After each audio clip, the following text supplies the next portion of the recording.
Before we begin, make sure to subscribe to my channel for more emotional, cinematic, true-to-life stories that stay with you long after the screen goes dark.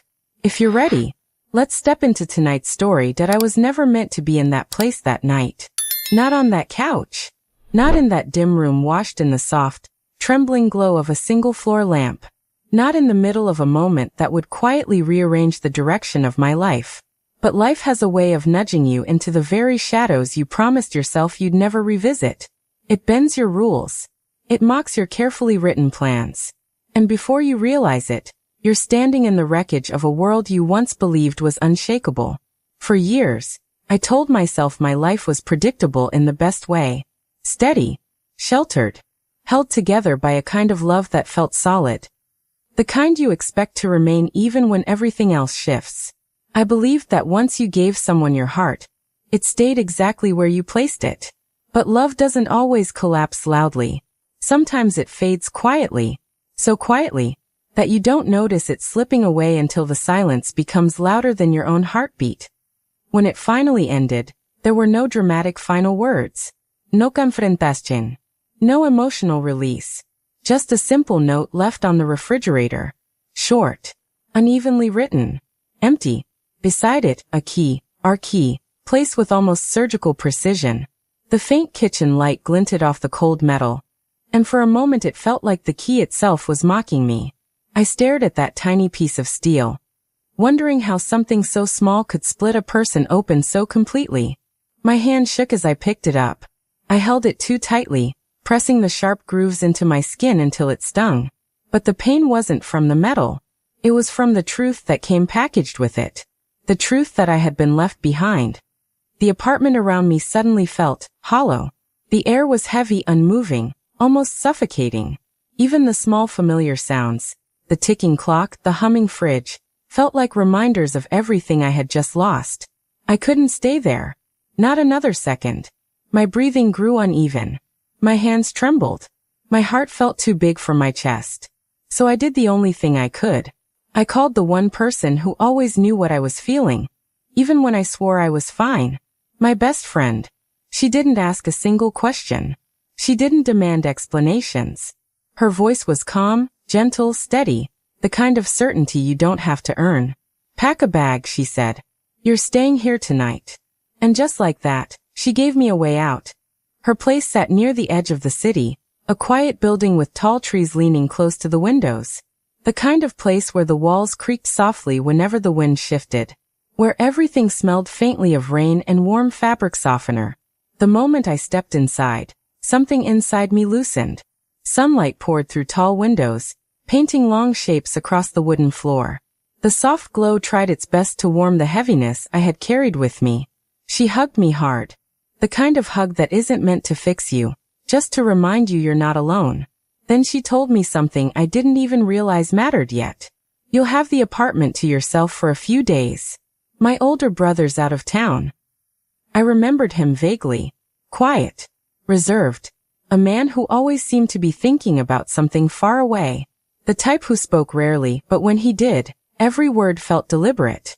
Knowing he wouldn't be there felt like relief. I didn't want company. I didn't want conversation. I wanted silence big enough to disappear inside. The first 2 days passed like blurred shadows. I moved through the rooms like someone misplaced in their own body. My coffee went cold before I ever tasted it. The world outside the window felt distant, like something happening to someone else. Every time I caught my reflection in the glass, it startled me. The hollow eyes. The tired shoulders. The quiet ache beneath the surface. Life moved forward without asking if I was ready. And I simply didn't move with it. Then came the third night. The night everything shifted. I was in the kitchen pouring water when the front door creaked open. Not loudly. Not urgently. Just a slow, steady sound, followed by soft, measured footsteps. My heart stalled. A cold rush went through me. I wasn't expecting anyone. He wasn't supposed to be home yet. But then he appeared. Her older brother. Except, not the version I remembered. This was a man shaped by storms I couldn't see. A man who carried silence differently. Not as emptiness, but as depth. The kind of quiet that comes from surviving battles you never speak about. A few strands of gray threaded through his dark hair. His presence was calm, grounded, steady. He paused when he saw me, not surprised, just quietly curious. "Didn't know you were staying," he said, voice low and textured. "I didn't plan to," I replied softly. Our eyes met, and something unspoken moved between us. Something delicate, something heavy, something neither of us understood yet. Not attraction, not familiarity, recognition. Two people quietly fractured by life, standing in the same room, pretending not to notice the weight they carried. He nodded once, set his bag down, and disappeared into the back room. But the silence he left behind wasn't the same. It felt charged, awake, alive in a way I couldn't explain. That I barely slept. I lay awake in the dim hush of the guest room, listening to his soft footsteps moving somewhere down the hallway, the creak of a floorboard, the gentle click of a door.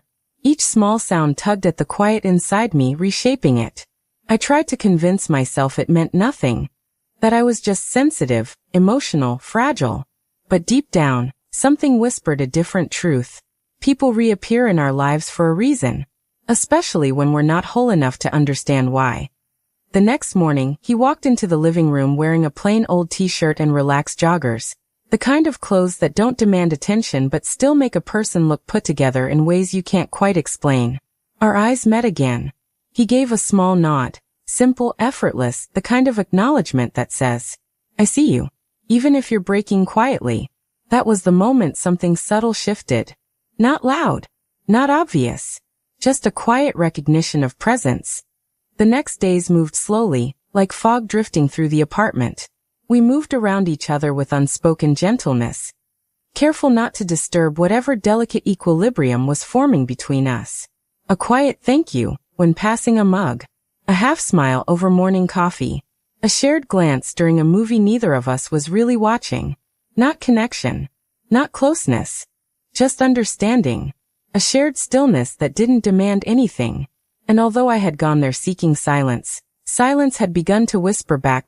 One evening the air inside felt too heavy, almost suffocating. So I stepped outside to breathe. The autumn night wrapped around me, crisp, cool, carrying hints of rain and wood smoke. Streetlights flickered like fading memories. Leaves scattered across the pavement, chasing shadows only lonely hearts recognize. By the time I returned, the apartment felt warmer. Golden light spilled from the kitchen. The scent of herbs and something rich simmering drifted through the air. He was on the couch, reclined, completely at ease, one ankle crossed over the other, the TV flickering softly against his face. An old romantic film played on the screen, the kind everyone has seen at least once. "You watch this often?"